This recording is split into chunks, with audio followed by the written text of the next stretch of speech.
జగన్మోహన్ రెడ్డి మీడియాతో మాట్లాడుతూ పరకమణి కేసు చిన్న దొంగతనం ఎంత రాద్ధాంతం చేస్తున్నారు ఏంటి అది మాట్లాడు, దాని మీద మీరేమంటారు?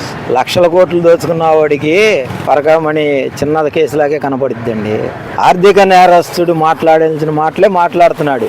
ఒక మాజీ ముఖ్యమంత్రిగా మాట్లాడాల్సిన మాటలు మాట్లాడలే. తప్పు జరిగితే మేము ఆ రోజు చేసాం, దండించాం, లేకపోతే శిక్ష వేసాం అని చెప్పడం మానేసి చిన్నదేగా పెద్దదేగా అని మాట్లాడుతున్నాడంటే ఆయన ఎంత ఆర్థిక నేరస్తుడు మనం అర్థం చేసుకోవాలి. అంటే ఇప్పుడు 9 నోట్లే కదా తీసుకున్నది, దాన్ని ఎంత రాద్ధాంతం చేస్తున్నారు ఏంటని మాట్లాడుతున్నాను. 9 నోట్లైనా 1 రూపాయనా పావలా అయినా దేవుడు సొమ్ము దొంగతనం జరిగింది. రూపాయి దొంగతనం చేసినా దొంగతనమే, 10 రూపాయలు చేసినా 10 దొంగతనమే. దాన్ని ఎలా సమర్థిస్తాడు ఆయన?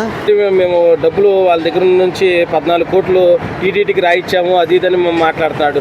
120 కోట్ల ఉన్న దాన్ని 14 కోట్లు టీటీడీకి, మిగతా డబ్బు ఏం చేసి ఉంటారంటారు? అడగలేదంటే అయ్యి తాడేపల్లి ప్యాలెస్కి వెళ్ళినాయా లేకపోతే బెంగళూరు ప్యాలెస్కి వెళ్ళినా అనేది జగన్మోహన్ రెడ్డి చెప్పాలి. దొంగతనం చేసినాడు ఎందుకు తెలియజేస్తారు?